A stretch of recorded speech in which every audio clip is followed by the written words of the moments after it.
Oi!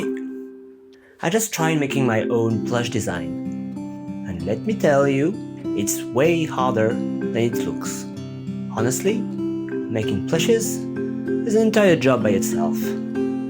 Today, I'll show you what went into designing and producing my mascot, Raccoon the Raccoon, as a plush. From choosing the design, to dealing with manufacturers, to getting that first prototype in the mail.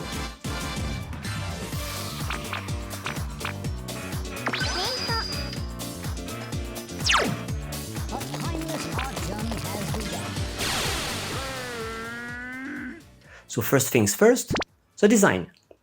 I knew it had to be Raccoon the Raccoon, my mascot.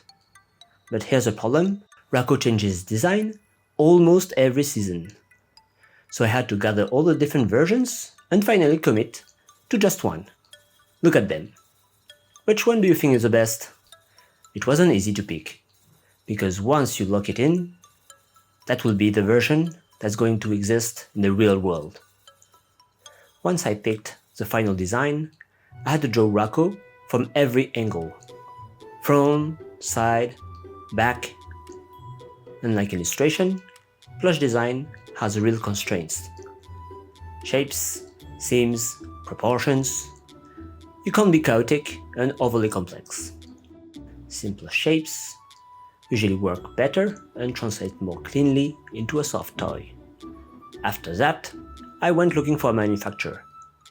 I used Alibaba, which is a Chinese platform that connects you with different factories. It's pretty straightforward.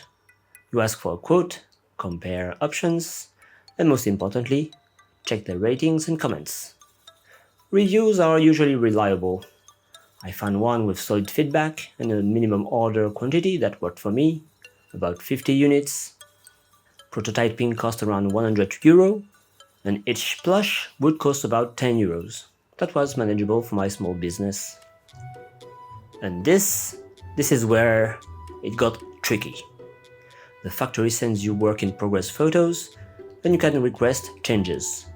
But most of them allow maybe 2 or 3 revisions. In my case, I probably went through 7 or 8. Fixing one thing often broke something else. The hardest part is communicating clearly.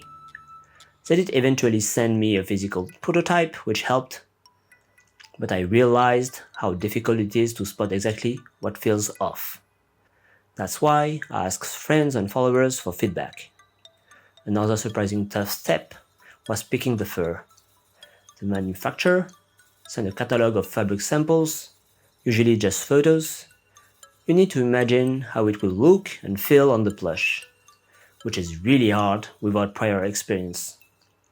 For Raccoon, I asked for a softer, fluffier fabric with slightly longer hairs.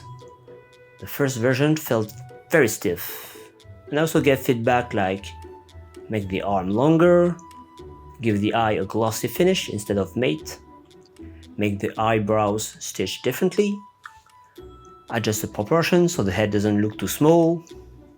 After several rounds of tweaking, the factory sent me the final batch. The plushies arrived vacuum packed and tightly compressed, which was pretty funny to open.